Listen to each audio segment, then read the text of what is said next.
구약성경 85페이지 내지는 86페이지에 있습니다.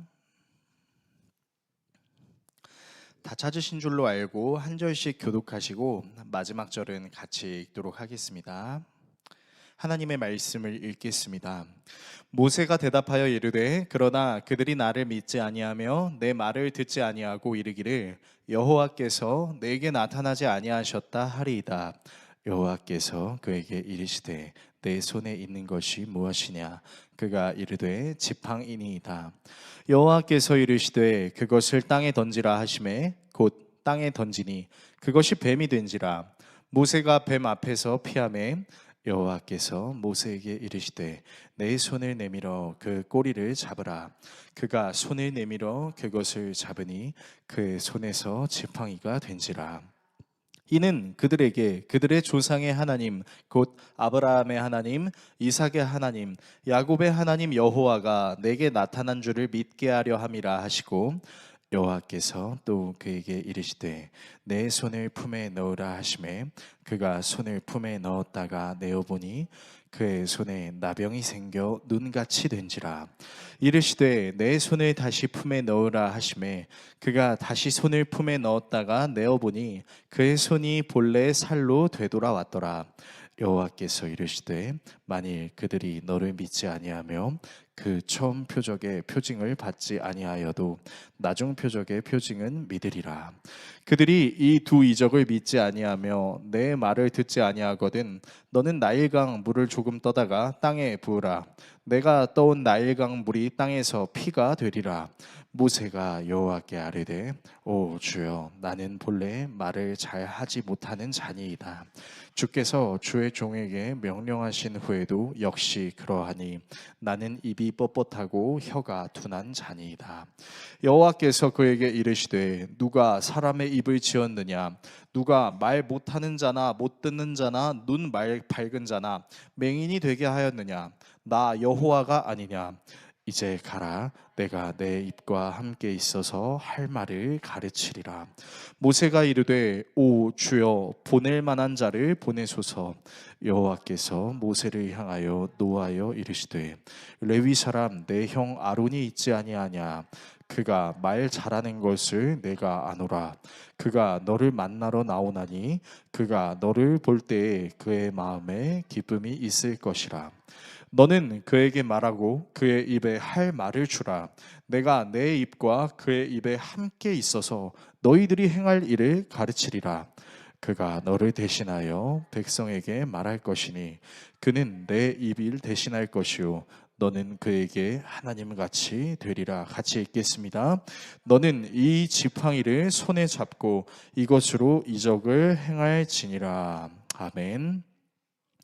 오늘 여러분과 함께 출애굽기 강의 6번째 시간 담대하게 하시는 은혜라는 주제로 하나님의 말씀 나누도록 하겠습니다.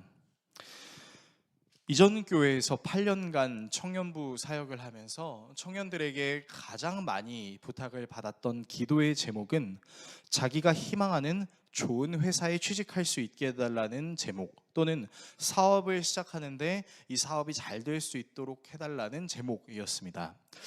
우리가 먹고 사는 문제를 해결하기 위해 반드시 필요한 물질을 구하는 수단이니까 정말 열심히 기도했습니다. 하나님, 이 청년이 정말 이 회사에 취직할 수 있게 해주세요. 하나님, 이 청년이 사업을 시작하는데 잘 될 수 있게 해주세요. 정말 열심히 기도했어요. 그 기도를 하나님께서 들어주신 건지는 모르겠지만 실제로 제가 섬기던 부서에 많은 청년들이 소위 우리가 말하는 대기업에 취직하거나 용감하게 시작했던 작은 사업이 잘 되는 경우가 좀 많았습니다. 그래서 그런 모습들을 보면서 참 기뻤어요. 그런데 이렇게 취업과 사업에 나름 성공한 것 같은 모습을 지닌 청년들이 그 일을 이루고 나서 저에게 때때로 하는 질문이 있었습니다. 그게 어떤 질문이었냐면, 목사님, 생각해보면 제가 어떻게 그 대기업에 들어갈 수 있었는지, 제가 어떻게 그 사업을 성공할 수 있었는지 사실 잘 모르겠어요. 딱히 대기업이 요구할 만한 능력이 저에게 있었던 것 같지도 않은데 제가 그 회사에 취직하게 된 게 좀 신기합니다. 또 제가 파는 물건이 사실은 그렇게 좋은 물건이 아닌데 사람들이 되게 좋은 물건으로 여겨주고 그것을 잘 팔아주니까 감사해요. 이런 식으로 얘기를 하는 거예요. 그리고 또 어떤 청년은 사실은 제가 취직한 이 회사나 제가 하는 이 사업이 제가 잘할 수 있는, 제가 대학 시절에 전공했던 일이 아님에도 불구하고 잘 돼서 다행인 것 같기도 해요 라고 말하기도 합니다. 사실 이런 일들은 비단 취업과 사업의 문제뿐만 아니라 어떤 공동체에서 어떤 역할을 맡게 될 때도 일어날 수 있는 일입니다. 뭐 교회를 예로 들어볼까요? 교회에서 어떤 봉사를 추천받을 때 자기는 그런 봉사를 할 만한 능력이 없어요 라고 사람들이 되게 많이 말합니다. 우리 교회에서 식사를 준비하는 박영미 집사님께서 본인이 직접 식사 준비하겠다고 정말 선포해 주셔서 너무 감사했는데, 그러면서 이제 집사님이 늘 하시는 말씀이 있죠. 저도 먹어주니까 고맙죠. 제가 요리를 잘하는 게 아닌데 다들 먹어줘서 고마워요. 그렇게 얘기를 하시는 거예요. 또 어떤 사람들은 이 자리는 저랑 어울리는 것 같은 자리가 아니니까 저 말고 다른 사람을 시키시는 게 어떠세요? 이렇게 얘기하기도 합니다. 찬양은 잘 부르면서 주님 내가 여기 있사오니 하면서 나를 보내달라고 하지 않고 쟤를 보내달라고 얘기를 한다라는 거죠. 때때로 이런 내용들이 우리가 살고 있는 모든 환경에서 일어나기 마련인데, 오늘 본문에서도 바로 이와 같은 모습이 등장합니다. 나는 이런 일을 할 근거가 없어요. 나는 이런 일을 할 자격이 없어요. 나 말고 다른 사람을 세우면 어떨까요? 라고 말하는 그 모세에게 그 모세의 모든 질문에 응답하시는 하나님의 은혜가 등장한다라는 것이죠. 하나님의 부르심에 모세가 했던 세 가지 질문, 그리고 그 세 가지 질문에 반응하신 하나님의 답변을 살펴보는 시간을 갖도록 하겠습니다. 먼저 용기의 근거가 되어주시는 하나님을 살펴보겠습니다. 그리고 나 자신이 되어주시는 하나님에 대해 살펴보겠습니다. 마지막으로 화를 내시는 하나님에 대해 살펴보겠습니다.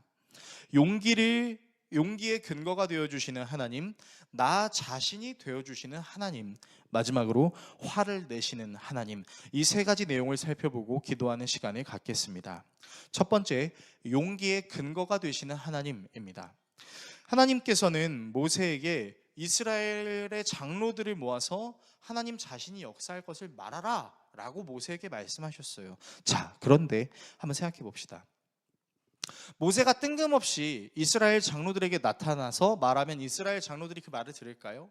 그리고 모세는 40년 동안 이집트의 왕자의 신분으로, 그리고 또 다른 40년 동안은 이집트의 바깥에 있는 미디안이라는 나라의 나그네로 살았습니다.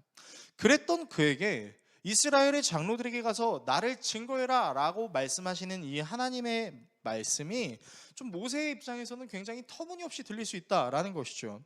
그래서 모세는 하나님께 질문을 하기 시작합니다. 하나님, 이스라엘의 장로들이 저의 말을 듣지 않고 저에게 하나님이 나타나셨다라고 말하는 것을 믿지 않으면 어떻게 합니까? 라고 질문하죠. 매우 합리적인 질문입니다. 그래서 하나님께서는 모세에게 신기한 기적을 보여주십니다. 세 가지 기적에 대해서 말씀하시는데, 먼저 지팡이를 뱀으로 변화시켜 주시는 기적을 살펴보겠습니다. 자, 하나님께서 모세가 가지고 있는 이 지팡이를 땅에 던져보라 라고 말씀하십니다. 사실 모세가 가지고 있는 지팡이는 어떤 특별한 능력치가 있는 것이 아니라 말 그대로 모세가 양치기 할 때 그 양을 이제 인도하는 목자의 역할을 하게 하는 지팡이, 그냥 그 지팡이, 단순한 지팡이였어요. 그러니까 그 지팡이가 어떤 특별한 능력을 갖고 있거나 남들이 가지고 있는 지팡이보다 좋은 지팡이가 아니었습니다. 그럼에도 불구하고 하나님께서는 그 지팡이를 뱀으로 변화시켜 주시는 기적을 보여주시죠. 사실 우리는 흔히 아는 그 하나님에 대한 상식이 뭐냐면, 하나님께서는 우리가 생각했을 때 정말 별 볼 일 없고 그닥 특별한 것이 아닌 것 같다라고 생각되는 그것으로 역사하신다라는 것을 우리는 성경의 내용을 통해서 상당히 많이 살펴볼 수 있습니다. 굳이 예를 들자면 사사 시대에 등장했던 삼갈이라는 사사가 소를 모는 막대기로 사람들을 심판하는 모습, 그리고 다윗이 자신이 가지고 있었던 물맷돌로 몇 척이나 되는 거대한 키의 골리앗을 쓸어들였던 그런 내용을 살펴보면 하나님께서 별 볼 일 없는 도구로 큰 역사를 하신다는 건 우리는 알 수 있어요. 그래서 하나님께서 모세의 지팡이를 뱀으로 변화시키시고 모세에게 이렇게 말씀하십니다. 그 지팡이를 이제 꼬리를 잡아봐라 라고 얘기하는 거예요. 자, 그런데 여기서 우리가 모세가 가지고 있었던 지팡이와 뱀에 대한 상식을 좀 살펴볼 필요가 있습니다. 여러분, 모세는 그때 당시 직업이 뭐였냐면 목자였어요. 그러니까 양을 치는 목자였죠. 그런데 양들을 데리고 항상 이동하는 곳이 어디였냐면은 목초지였습니다. 그러니까 풀이 잔뜩 자라고 양들이 먹을 만한 것들이 잔뜩 즐비해 있는 그곳이에요. 근데 그곳에 뭐가 있을까요? 그곳에는 뱀이 있을 수 있습니다. 그래서 고대 근동 시대 때 양을 치는 목자들이 그 지팡이로 늑대나 사나운 동물들을 쫓아내기도 했지만 어떤 동물들도 쫓아내냐면 뱀도 쫓아냈어요. 그러니까 모세의 입장에서 이 뱀은 사실상 그렇게 두려운 존재가 아닙니다. 그런데 여러분, 오늘 본문을 자세히 살펴보시면 모세가 지팡이를 땅으로 던졌을 때 그것이 뱀으로 변했을 때 모세가 피했다라고 나옵니다. 그러니까 여기서 피했다라는 거의 원어를 살펴보면은 그 원어의 쓰임새가 무언가를 두려워하고 무서워해서 도망치듯 피하다라는 뜻도 갖고 있는 거예요. 자, 그러면 우리가 생각했을 때 모세는 양을 치면서 뱀을 상당히 많이 발견했을 겁니다. 그래서 베테랑 목자인 모세에게 뱀은 그닥 두려운 존재가 아닐 수 있는데 왜 모세는 그 뱀을 피했을까요? 이에 대해서 많은 여러 신학자들의 분석에 의하면 이 지팡이가 변한 뱀은 아마도 커다란 코브라가 아니었을까라는 이야기를 하곤 합니다. 여러분이 잘 아시다시피 코브라는 굉장히 무서운 뱀이죠. 굉장히 그 생김새도 흉측하고 맹독을 지니고 제법 그 크기도 큽니다. 나중에 우리가 살펴보게 되겠지만 모세가 파라오를 찾아가서 지팡이를 뱀으로 던지는 그 변화를 일으켰을 때 이집트에 있었던 주술사들도 마술사들도 똑같은 행위를 합니다. 그런데 그 똑같은 행위를 할 때 모세가 가지고 있었던 그 뱀이 그 주술사들의 뱀을 먹는 장면을 우리가 보게 될 텐데요. 그것을 생각하면 아마도 모세가 던진 지팡이가 뱀으로 변화된 건 상당히 무섭고 상당히 흉측한 상태의 뱀이었다라는 것을 우리가 알 수 있는 것이죠. 자, 그런데 이런 위협적인 뱀으로 변한 지팡이를 하나님께서 어떻게 하라고 하십니까? 꼬리를 잡으라고 얘기해요. 우리 양덕진 장로님께 질문 하나 해보겠습니다. 장로님은 그래도 세상을 좀 오래 사셔서 그 땅꾼들에 대해서 좀 지식이 있으실 것 같아서 제가 질문하는 건데, 땅꾼들이 뱀을 잡을 때 뱀의 어디를 잡는지 혹시 알고 계십니까? 그렇죠. 목이나 머리를 잡습니다. 목이나 머리를 잡는 이유가 뭐예요? 그 뱀의 공격으로부터 자신을 보호하기 위함입니다. 그 말인즉슨 뱀의 꼬리를 잡으면 어떻게 돼요? 큰일 나요. 혹시 여러분 길을 가다가 뱀을 만나면, 그리고 그 뱀을 잡아야겠다는 생각이 든다면 절대 꼬리는 잡지 마시길 바라겠습니다. 우리 거북섬 금강아파트 앞수풀에 뱀이 나타난다는 소문이 있는데 여러분, 뱀의 꼬리를 잡았다 진짜 큰일 나요. 굉장히 위험한 상태가 될 수 있는 거예요. 그러면 모세가 이 상식을 몰랐을까요? 저는 그렇다고 생각하진 않습니다. 왜냐하면요, 모세가 목자로 살았던 기간이 40년이에요. 40년이라는 시간 동안 목자의 생활을 했다는 것은 모세가 굉장히 베테랑 목자라는 것이고, 모세는 양들을 치면서 엄청나게 많은 뱀들을 만났을 가능성이 있습니다. 그러니까 모세는 알고 있었을 거예요. 뭘요? 꼬리를 잡으면 위험하다라는 사실을 알았다라는 것이죠. 게다가 우리가 추측하는 대로 그 뱀으로 변한 그 지팡이, 그 뱀이 매우 흉측하고 커다란 뱀이었다라는 걸 생각한다면 지금 하나님께서 요구하고 계신 게 뭐예요? 너 굉장히 위험할 수 있는 그 일을 해라 라고 말씀하시는 겁니다. 그러니까 까놓고 얘기하면 하나님께서 지금 모세를 굉장히 위험한 상황으로 이끌어 가시는 거예요. 하나님은 또 한 번의 위험한 상황을 연출하십니다. 이번에는 자신의 품에 손을 넣어보라고 말씀하세요. 그래서 모세가 품에다가 그 손을 넣었습니다. 그랬더니 어떤 일이 일어났죠? 나병이 생겼죠. 우리가 나중에 레위기랑 민수기, 신명기 그리고 이스라엘의 역사를 살펴보면 알지만 여러분, 나병은요 피해야 되는 병입니다. 치유할 수 있는 병이 아니었어요. 그래서 나병에 걸린 사람들을 가리켜서 부정하다라고 얘기하면서 항상 그 사람들을 격리시켰죠. 가까이 오지 않겠어요. 근데 지금 모세가 품에 손을 넣었는데 나병이 생긴 거죠. 물론 나중에 하나님께서 다시 품에 손을 넣어라 했을 때 회복이 됐지만, 여러분, 하나님께서 지금 뱀의 꼬리를 잡으라고 말씀하시는 것도, 나병이 생길 수 있는 품에 손을 넣으라는 것도 상징하는 바가 있습니다. 그것이 무엇이냐면, 위험하다라고 생각되는 그것에도 네가 내 말대로 행동하기를 바란다라는 하나님의 말씀이 있는 것이죠. 그러니까요, 여러분, 이 모세가 경험하고 있는 이 일을 통해서 우리가 한 가지 확실하게 알 수 있는 거는요, 하나님은 우리에게 좋은 길만을 인도하시는 분은 아니라는 겁니다. 하나님께서 모세를, 이스라엘을 이집트로부터 탈출시켜서 하나님의 약속의 땅 가나안으로 인도하시기 위해 그 모세를 준비하게 하시는 과정 속에 뭐가 있었어요? 우리가 보았을 때 굉장히 위험하다라고 판단이 될 수 있는 그것에 직접 다가가라 라고 말씀하시는 거예요. 그러면서 하나님께서 뭐라고 말씀하세요? 나는 아브라함의 하나님, 이삭의 하나님, 야곱의 하나님이다 라고 말씀하십니다. 여러분, 왜 하나님께서 모세에게 나는 아브라함의 하나님, 이삭의 하나님, 야곱의 하나님입니다 라고 얘기를 하시냐면요, 하나님께서 약속하시는 것을 이루시겠다라는 개념도 있지만, 아브라함과 이삭과 야곱이 경험했던 동일한 상황과 환경들이 있었어요. 어떤 거죠? 일단 위험했죠. 아브라함과 이삭과 야곱이 가는 곳에는 언제나 위험이 도사리고 있었습니다. 또 예측이 불가한 곳이었어요. 아브라함이 자기가 가는 곳이 가나안인지 알았습니까? 몰랐습니다. 그냥 갈 바를 알지 못하고 가다가 하나님이 여기 하라고 말씀하시는 곳이 가나안이었죠. 이삭은 어떻습니까? 이삭은 우물을 팔 때 하나님이 은혜를 주셔서 물을 나오게 했어요. 근데 그걸 어떻게 했어요? 그 땅 사람들이 뺏어갔다고요. 여기 땅 우리 거야. 네가 뭔데? 재산을 탈취했다고요. 착취했다고요. 야곱은 어떻습니까?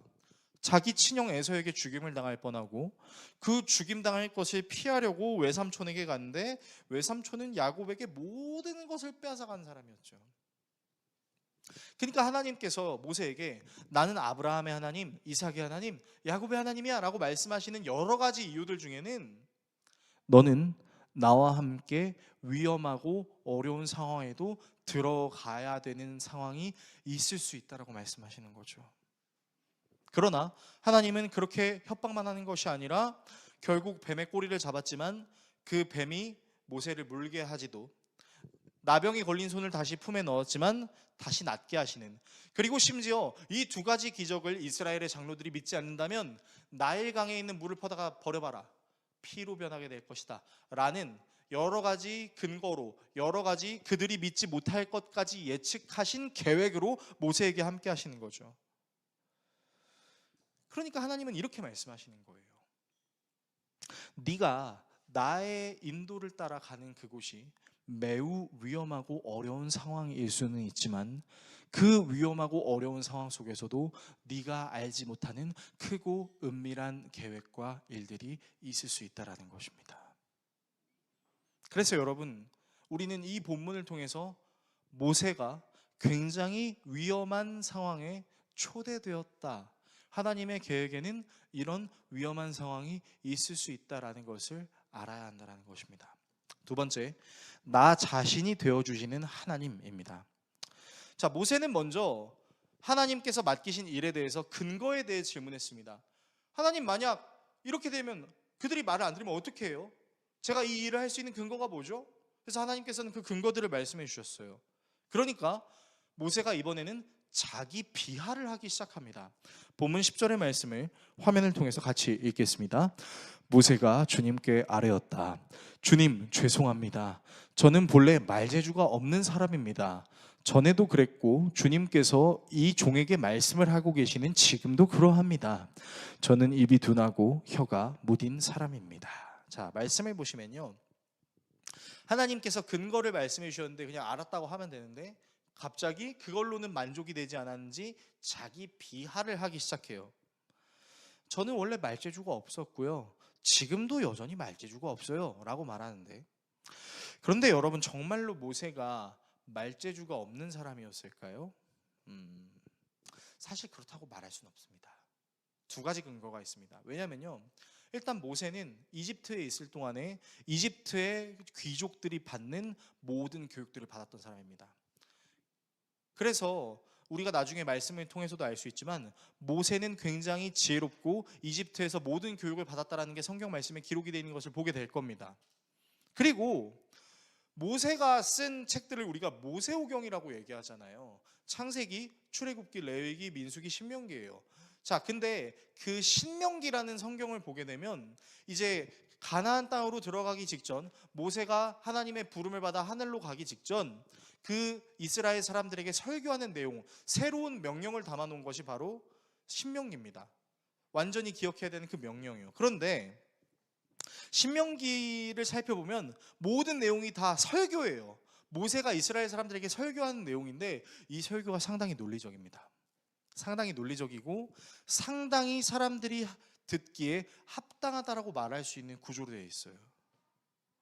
그러니까 여러분, 우리는요, 모세가 이렇게 자기 비하를 하고 있다고 해서 모세가 말을 엄청나게 못하는 사람이라고 함부로 얘기할 수도 없고, 그렇다고 모세가 엄청난 달변가라고도 얘기할 수도 없는, 그렇지만 모세가 말을 못한다라고는 할 수 없다라는 거예요. 자, 그런데 왜 모세가 지금 자기 비하를 하고 있는 것일까요? 저는 말을 못해요. 예전에도 못했고 지금도 그렇습니다. 왜 그럴까요?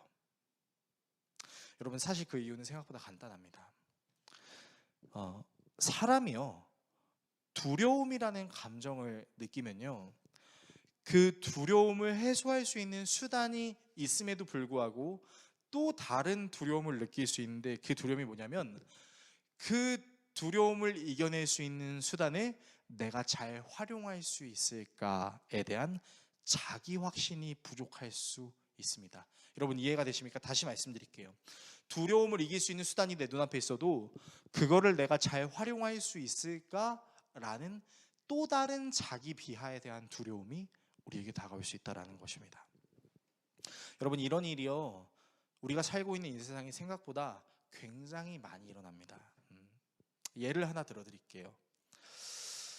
저는 제가 바보라고 생각해 본 적이 없었습니다. 저는 제가 나름 지성도 있고 제가 마음만 먹으면 모든 일을 다 할 수 있다라고 생각하는 좀 교만한 사람이었는데, 제가 인생을 살면서 어우, 이 멍청한 놈 같은 이라고 생각했던 그런 적이 있었어요. 그게 언제였냐면, 제가 이전 교회에서 이제 교역자 생활을 하고 있을 때 이제 교역자 단합차 담임 목사님께서 스키장으로 교역자들을 데리고 가신 적이 있었습니다. 담임 목사님께서 스키를 참 잘 타셔서, 저는 스키를 한 번도 타본 적이 없었는데 스키 진짜 재밌으니까 가르쳐 줄 테니까 한번 타보자 해서 이제 갔어요. 가서 저는 한 번도 타본 적이 없으니까 보드 타겠다는 말은 안 하고 스키를 타볼게요 하고, 담임 목사님이 내가 가르쳐 줄 테니까 타보자 해서 이제 하급 코스로 갔어요. 정확하게 말하면 하급 코스에 들어간 게 아니라 그냥 평평한 눈 지형에 가가지고 발 모양을 어떻게 하는지를 먼저 연습을 하기 시작했습니다. 근데 그때 이제 처음 알았던 게, 다리를 뒤집힌 A 방향으로 펼치면 가속이 붙고 똑바른 A의 모양으로 펼치면 브레이크가 된다는 걸 이제 그때 처음 배웠어요. 그러니까 다리를 일자로 있다가 살짝 이렇게 앞에 벌리면은 속도가 붙기 시작하고, 이렇게 앞을 오므리면은 속도가 이제 줄어드는 건데, 그래서 연습을 해보고 이제 눈 위에 올라갔어요. 그래서 이제 담임 목사님이 자, 이제 속도 내보자, 다리 벌려봐 하셔서 다리를 벌렸는데 깜짝 놀랐습니다. 여러분, 스키 타보신 적이 있는지 궁금해서 제가 이제 말씀드리는 건데, 여러분, 눈 위에서 스키 타는 가속이요, 생각보다 엄청 빠르게 붙습니다. 그래서 제가 그냥 다리를 살짝 벌렸는데 갑자기 속도가 붙으면서 엄청 앞으로 나가는 거예요. 근데 이제 처음 겪어보는 거다 보니까 이제 목사님이 다리를 오므려라고 말씀하신 게 이제 기억이 안 난 거예요. 사실 어려운 게 아닌데. 그러니까 이제 속도가 붙어서 제가 이러고 있는데 담임 목사님이 에이 막 이러시는 거예요. 그러니까 A 모양으로 다리를 오므리라는 건데, 제가 그 말을 못 듣고 넘어졌습니다. 근데 넘어져가지고 제가 우와 막 가슴이 철렁해서 벌렁벌렁거리고 있는데, 담임 목사님이 와서 야, A라고 했잖아, A 그것도 못해 하고 막 화를 내시는 거예요. 그래서 순간 짜증이 나가지고 이제 스키를 타지 말까라는 생각이 들었다가, 이것도 못해서 되겠어? 라고 생각하면서 그 다음에 이제 의지적으로 이제 A 하니까 진짜 멈추더라고요. 감속이 되더라고요. 그리고 그날 이제 하급 코스 처음부터 끝까지 꼭대기에 올라가서 다 타고 중급 코스 초급까지 다 이수를 했습니다. 근데 스키를 다 타고 나서 제가 들었던 생각이 뭐였냐면, 와, 다리 A로 만드는 게 뭐가 그렇게 어렵다고 무서워했지? 와, 나 진짜 멍청했다, 바보 같다라는 생각이 드는 거예요. 그러니까 여러분, 제가 스키 타는 걸로 예로 들었지만 사실 우리는 이렇게 하면 된다라는 근거를 가지고 있음에도 불구하고 그것을 잘 활용하지 못하는 나 자신의 연약함이 드러나면 어떡하나라는 두려움을 갖고 있을 때가 있습니다. 그래서 저는 지금도 자동차 크루즈 기능을 못 써요. 그냥 누르고 가면 되거든요. 근데 크루즈 기능 썼다가 잘못되면 어떡하지? 라는 자기 확신의 부족 때문에 제가 그 기능을 못 쓰는데, 여러분 그렇지 않습니까? 우리는 명확한 근거가 있어도요, 그 근거를 신뢰하지 못하는 나 자신의 연약함 때문에 넘어질 때가 있습니다. 그런데 하나님께서는 그렇게 근거를 주셨음에도 불구하고 그 근거를 신뢰하지 못하는 모세에게 어떻게 역사하시냐면요, 자신이 모세가 되어주겠다라는 방식으로 위로해 주십니다. 뭐라고 말씀하시냐면, 사람의 입을 만든 사람이 누구냐? 말을 할 수 있게 할 수 있는 자도, 말을 하지 못하게 하는 자도, 볼 수 있게 하는 자도, 보지 못하게 하는 자도 누구냐? 바로 나 아니냐? 그런 내가 너와 함께 있어주겠다라고 말씀하십니다. 여러분, 이 말씀을 다른 말로 하면 뭐냐면요, 하나님께서 모세야, 내가 너의 입이 되어줄게 라고 말씀하시는 거예요. 그러니까 모세가 자기 입을 잘 사용하지 못하겠어요. 나에 대한 확신이 없어요. 모세야, 네가 돼줄게 라고 그렇게 얘기를 하시는 거라고요. 그리고 모세는 그 은혜를 받을 뿐만 아니라 하나님께서 또 뭐라고 말씀하시냐면, 나중에 아론을 붙여주겠다라고 말씀하시면서 그렇게 말씀하십니다. 너의 형 아론이 너를 하나님과 같이 볼 거야 라고 얘기해요. 여러분, 그게 뭐예요? 아론의 눈에 비춰지는 모세가 아니라 하나님처럼 보인다는 얘기는, 다른 말로 모세가 하나님처럼 보일 수 있다는 얘기죠. 그 말은 하나님이 모세와 같이 되어주신다라는 것을 의미하는 거죠.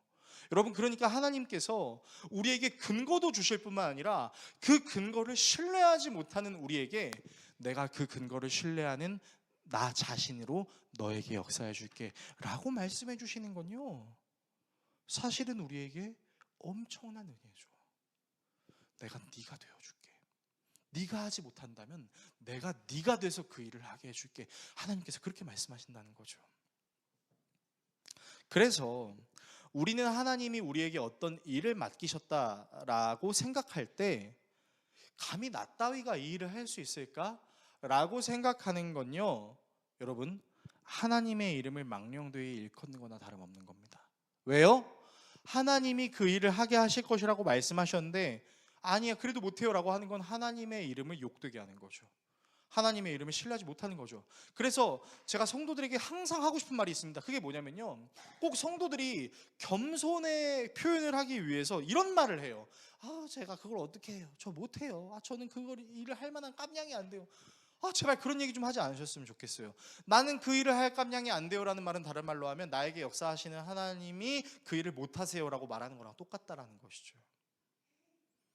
진정한 겸손은 그저 운이 좋아서 잘 됐어요, 그냥 제가 그 일을 할 수 없었는데 그냥 어쩌다 보니까 운이 좋아서 됐어요, 그렇게 말하는 게 겸손이 아니라, 하나님께서 나를 통해 하나님의 하나님 되심을 드러내셨어요. 여러분, 이게 겸손이라고요. 그러므로 하나님께서 우리에게 주시는 은혜는, 우리에게 어떠한 일을 맡기실 때 그 일을 하실 수 있는 근거를 채워주심과 더불어 그 근거를 사용할 수 있는 나 자신으로, 더 정확하게 얘기하자면 나도 나를 못 믿는데 그런 나에게 하나님이 임하여 주셔서 그 일을 가능하게 해주신다라는 것을 우리는 기억해야 한다라는 것입니다. 세 번째입니다. 화를 내시는 하나님입니다.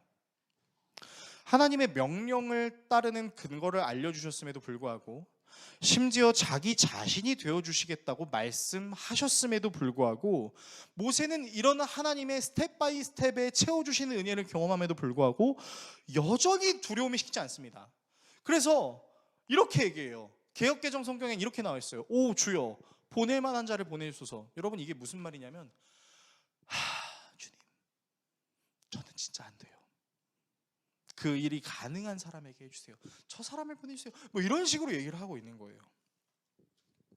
그런데 이제껏 모세의 두려움을 위로해 주시고 격려해 주시는 세밀하게 역사하셨던 그 하나님이 모세의 이 말을 들으니까 갑자기 화를 내기 시작하십니다. 본문 14절에 모세를 향하여 노하여 이르시되 라는 말씀이 기록되어 있는데, 이 말씀을 원어로 살펴보면요, 매우 분노하셔서 얘기하시는 것입니다. 자, 왜 하나님께서 화가 나셨을까요? 아무리 구슬이고 달래도 모세가 말을 안 들어서 하나님이 화가 나셨을까요? 물론 인간적으로 생각하면 그러셨을 수도 있겠다라는 생각이 들기도 하는데요. 여러분 한번 생각해 보세요. 하나님은 화를 잘 내시는 분으로 여러분에게 이미지가 각인이 되어 있으신가요? 물론 하나님은 화를 내시는 경우도 있습니다. 그런데요, 다른 방편으로는 하나님은 생각보다 화를 잘 내시지 않는 분이라는 상식도 우리에게 있다는 것을 발견할 수 있습니다. 그렇지 않습니까?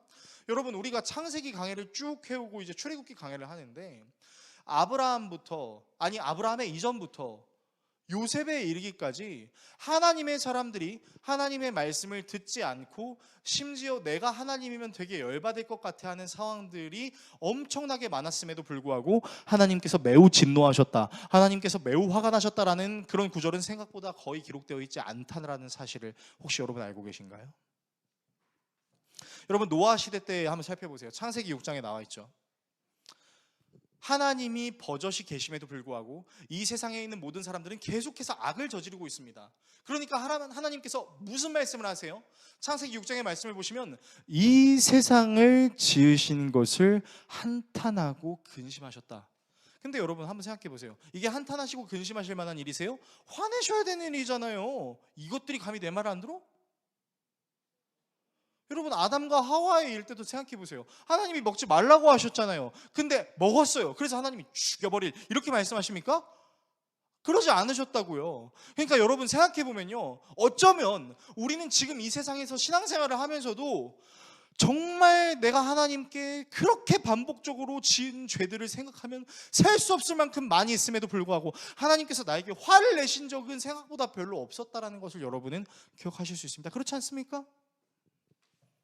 게다가 모세는 이 출애굽기를 기록할 때 출애굽기 34장 6절에 이런 말씀을 기록해요. 여러분이 너무나 잘 아신 말씀이세요. 하나님께서 모세에게 자기의 입으로 직접 뭐라고 말씀하시냐면, 나 여호와는 자비하고 노하기를 더디하고 은혜롭고 온유하고 진실하다. 하나님이 하나님 입으로 모세에게 그렇게 말씀하셨어요. 자비하시고 노하기를 더디하시고 은혜로우시고 인자하시고 진실하신 그 하나님이 지금 모세에게 화를 내고 있는 거, 여러분 왜 도대체 하나님께서 화를 내고 계실까요? 아니 모세가 무서워요, 이거 이럴 수 있는 근거가 뭐예요? 하나님 전 말을 못하는데 그냥 하나님 저 말고 다른 사람 할 수 있잖아요. 그렇게 얘기할 수 있지 않습니까? 상식적으로 그렇게 얘기할 수 있잖아요. 아니 유비도 제갈량을 얻기 위해서 3번을 찾아가지 않았습니까? 근데 하나님께서 지금 모세에게 화를 내고 계신 이 장면, 우리는 어떻게 이해해야 할까요? 그리고 반대로 하나님께서 이렇게 화를 내셨다라는 것을 우리의 인생에 적용해 봤을 때 여러분 좀 하나님이 야속하지 않으십니까? 하나님 좀 두렵다고 말할 수도 있는 거잖아요. 무섭다고 말할 수도 있는 거잖아요. 근데 그렇게 화를 내셔야 될 일이에요 이게? 라고 얘기하기도 해요. 우리의 마음을 공감하시고 우리의 생각을 다 아시고 우리의 연약함을 다 아신다면 화를 내셔야 될 게 아니라 우리가 좀 이해할 수 있도록, 받아들일 수 있도록 설득해 주셔야 되는 거 아니에요? 라고 반문할 수도 있는 거죠. 생각해 보세요. 80살의 늙은 노인이 된 사람이 수십만 명에 이르는 이스라엘을 인도하는 리더가 된다는 거, 여러분 쉬운 일 아닙니다. 그런데 왜 하나님이 모세에게 화를 내고 계신 걸까요? 저는 그 이유를 이렇게 설명해 드리고 싶습니다. 모세는 하나님보다 다른 것을 더 두려워하고 있었기 때문이에요. 떨기나무에 불꽃으로 임재하셨어요. 지팡이를 뱀으로 변화시키셨어요. 나병을 낫게도 하시고 생기게도 하셨어요. 그럼에도 불구하고 하나님보다 두려운 게 있었던 거죠. 그것이 어떤 두려움이었을지는 사실은 정확하게는 모르겠습니다. 이 하나님의 말씀대로 살다가 죽게 되면 어떡하지? 말을 안 듣게 되면 어떡하지? 뭐 이런 두려움이었을 수도 있고, 내가 생각하는 대로의 결과가 나오지 않게 되면 어떡하지라는 두려움도 될 수 있습니다. 그런데요, 제가 여러분들과 좀 나누고 싶은 얘기는 좀 경외에 대한 문제에 대해서 좀 나누고 싶습니다. 여러분, 하나님이 우리에게 요구하시는 믿음의 기본 틀이 뭔지 아세요? 그건 경외입니다. 감탄, 감동 이 수준이 아니라 경외예요. 경외라는 것은 우리가 하나님을 두려워하는 것이고, 그 두려워한다는 것은 단순히 무서워하는 것이 아니라 하나님을 하나님으로 여기는 거죠. 그래서 하나님을 하나님으로 여겨야 된다는 것을, 그 말을 듣는 거는 쉬운데, 머리로 이해하는 건 쉬운데 이것을 행동으로 옮기는 것은 생각보다 쉽지 않습니다. 예를 들어서 설명해 드릴게요. 여러분, 요즘 사람들이 재밌는 말들을 참 많이 쓰는데, 여러분 이런 말 들어보신 적 있을 겁니다. 천당보다 분당, 내지는 천당 위에 분당, 이런 말을 여러분 들어보신 적 있을 거예요. 천국보다 살기 좋은 곳이 분당이란 말이에요. 이 말은 천국보다 분당이 더 가치 있는 말이 되기도 합니다. 유전무죄, 무전유죄라는 말은 평생을 들어보셨을 겁니다. 돈이 없으면 죄고 돈이 있으면 죄가 없다. 다른 말로 돈만 있으면 뭐든지 해결할 수 있다는 거죠. 돈이면 다 된다는 말입니다. 우리는 하나님을 믿는다고 이야기하면서도 당장 오늘 먹고 살 수 있는 돈이 우리에게 없을 때면요, 사실은 우리를 먹이시고 입히시고 재우시는 하나님을 두려워하기보단 오늘 굶주리는 이 상황이 더 두렵게 느껴질 때도 있습니다. 그렇지 않습니까? 저는 목회를 하면서 이런 경험을 정말 많이 해봤습니다. 예배를 열심히 드리는 것처럼 보이는 성도가 사실은 하나님을 두려워하는 것이 아니라 돈을 더 두려워해서 교회의 직분자임에도 불구하고 그 믿음을 지키지 못하고 사기를 치고 불법을 저질러서 돈을 더 많이 버는 것에 목적을 두고 있는 직분자 상당히 많이 만나봤습니다. 그래서 겁도 없이 하나님이 보고 계심에도 불구하고 불의를 저지르다가 결국 경찰에 붙잡히게 되고 교도소에 갇히게 되고 더 최악의 상황을 맞이하게 된 성도들을 경험했던 적이 좀 있습니다. 그런데 여러분, 성도만 그런 게 아니죠. 목회자는 어떻습니까? 여러분, 무엇보다 하나님을 두려워해야 되는 게 목회자 아닌가요? 무엇보다 제가 하나님을 두려워해야 되는 거 아닌가요? 여러분, 근데요, 무엇보다 하나님을 두려워해야 될 목회자들이 하나님이 아닌 다른 것을 더 두려워하기도 합니다. 그렇지 않습니까? 성폭행한 사실을 가리고 급하게 사임을 하거나 잘못했음에도 불구하고 그동안 자기가 노력한 게 있으니 억대의 단위의 퇴직금을 달라고 요구하기도 합니다. 이런 목회자나 성도들을 바라보면서 안타깝고 화가 나는 마음에 성도들이 이렇게 외칠 때가 있어요. 사람들이 이렇게 외칠 때가 있어요. 뭐라고 외치냐면, 하나님 두려운 줄 아셔야죠. 하나님 두려운 줄 아셔야죠. 그렇게 얘기한다라는 거예요. 하나님 무서운 줄 아셔야죠.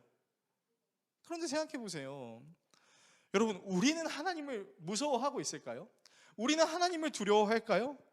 여러분, 생각해 보면은 우리는 다른 사람들을 해하려 잘못했다라고 판단하는 그 기준이 나에게도 적용될 수 있다는 것은 까맣게 잊고 사는 경우가 상당히 많습니다. 그래서 다른 사람에게는 하나님 무서운 줄 알아야지 라고 얘기하면서 정작 자기가 그런 걸 모르는 경우가 허다해요. 근데 하나님이 뭐라고 말씀하세요? 하나님은 자기 자신만을 두려워하라고 말씀하셨어요.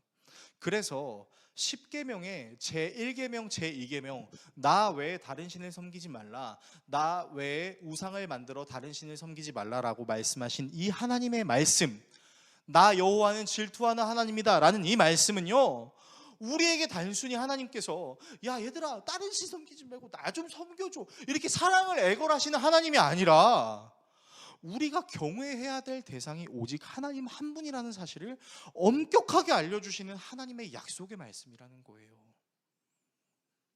그러니까 지금 모세는 하나님을 두려워하는 게 아니라 하나님이 아닌 다른 것을 더 두려워하고 이것에 하나님이 매우 진노하신 거죠. 어떤 측면으로는 엄하게 질투하신 거죠. 그러므로 우리는 기억해야 될 게 있습니다. 우리가 하나님께서 근거도 보여주시고 우리 자신이 되어주시겠다고 말씀하심에도 불구하고 끝까지 우리가 그 하나님의 말씀을 안 듣는 건요, 그 하나님의 말씀에 따르지 않는 건 다른 말로 하나님을 경외하지 않는 거예요. 하나님, 제가 두려워서 그런 거잖아요. 사실은 그게 두려운 게 아니잖아요. 하나님의 말씀 따랐다가 불의를 당하게 되면 어떡하나라는 그 두려움이 더 큰 거잖아요. 그걸 두려워하는 거잖아요. 하나님께서 그걸 두려워하지 말라고 말씀하시는 거라고요. 그러므로 우리는 때로는 우리에게 하나님께서 진노하시는 것을 느낄 때 그것은 하나님이 우리를 미워서 진노를 하시는 것이 아니라 네가 두려워해야 될 대상은 바로 나 하나야 라고 말씀하시는 것이라는 것을 생각해낼 필요가 있다라는 것입니다. 설교를 정리하겠습니다. 사랑하는 성도 여러분, 우리는 근거를 보여주시고 우리 자신이 되어주시고 때로는 화도 내시는 그 하나님에 대해서 나눴어요. 결국 하나님께서는 이렇게 모세에게 말씀하심으로 끝내 모세를 설득시키십니다. 그래서 모세에게 아론을 붙여주시잖아요, 결국에는. 그리고 그 아론이 모세를 하나님같이 보게 될 것이라고 말씀도 하시죠.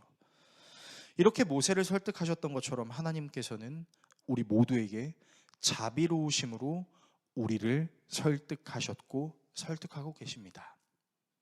모세가 자신의 일을 할 수 있는 근거를 찾았던 것처럼 하나님은 모든 일을 가능하시게 만드는 한 분을 계획하셨어요.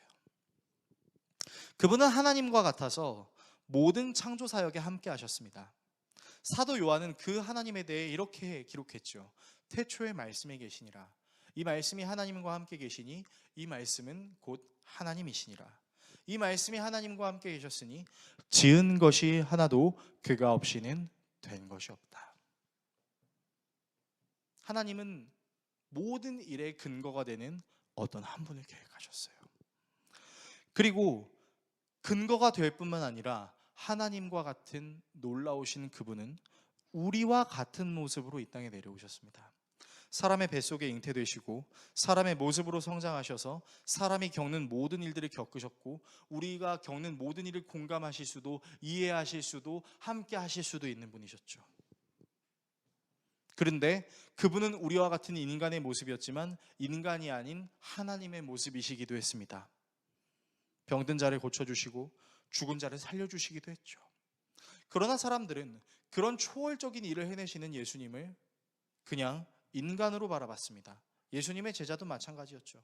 그래서 그 예수님을 모시고 파도가 일으키는 바람이 부는 그 풍랑을 만났을 때 자고 있는 예수님을 깨워서 왜 우리를 안 지켜주십니까? 라고 따졌고 예수님은 잠이 깨어나신 것이 너무 짜증이 나고 불편하셨는지 바다와 바람을 향해 안 닥쳐!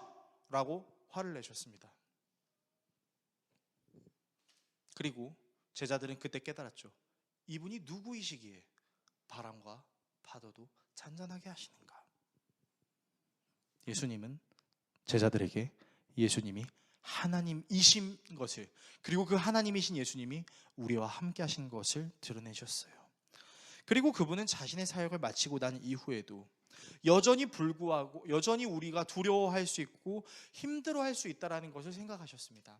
그래서 그분은 우리가 우리 스스로를 입증할 수 없다는 것을 잘 아셔서 우리를 변호하실 수 있는 한 분을 보내주셨어요. 그분은 잊고 있었던 하나님의 말씀을 되새기게 해주셨고 하나님의 관계가 끊어져서 망가졌던 우리의 인격들을 열매를 맺게 하심으로 회복시켜 주셨습니다. 사랑과 희락과 화평, 자비와 오래 참음과 충성과 온유와 절제 등으로 말이죠. 그리고 그분을 통해 우리가 하나님의 아빠 아버지로 부를 수 있게 되었고 그분을 통해 하나님의 나라를 꿈꿀 수 있게 되었어요. 이 삼위의 하나님이 그 삼위의 하나님의 관계에 우리를 초대해 주심으로 우리는 담대하게 하시는 하나님의 은혜를 경험할 수 있게 된 것입니다. 여러분, 이 예수 그리스도께로 우리가 나아갑시다. 그분이 우리가 이 땅에 살아가는 근거가 되십니다. 너 왜 살아? 나는 예수로 살아. 너 무엇으로 살아? 나는 예수로 살아 라고 말할 수 있는 거예요. 그분이 우리 자신이 되어주셔서 우리에게 계획된 모든 일들을 감당하게 하십니다. 그분이 인간으로 이 땅에 내려오셨던 것처럼 말이죠. 그분이 우리가 겪었던 모든 일을 다 겪으시고 그것을 이겨내신 것처럼 말이죠. 그분이 우리에게 성령님을 보내주심으로 우리는 그분이 가신 그 길을 걸어갈 수 있게 된 것입니다. 그리고 그분이 때로는 우리를 혼내시기도 합니다. 채찍질 하시기도 합니다. 왜요? 순금같이 되게 하시기 위해 하나님의 나라를 감당할 수 있는 하나님의 자녀 예수 그리스도의 제자로 우리를 세워주시기 위한 경륜과 계획으로 우리와 함께 하시는 거죠. 그래서 우리는 오직 예수님만이 우리를 하나님의 자녀로 만들어 주실 수 있다라고 고백할 수 있는 것입니다. 그러므로 이 예수님과 우리가 함께라면 우리는 한 번도 가보지 못한 길에 섰다 할지라도, 한 번도 경험하지 못했던 일을 경험하게 된다 할지라도 그 길을 가게 하시는 예수님과 함께라면, 그 일을 하게 하시는 예수님과 함께라면 우리는 할 수 있습니다. 그 믿음이 저와 여러분에게 있기를 예수 그리스도의 이름으로 축원합니다. 기도하겠습니다.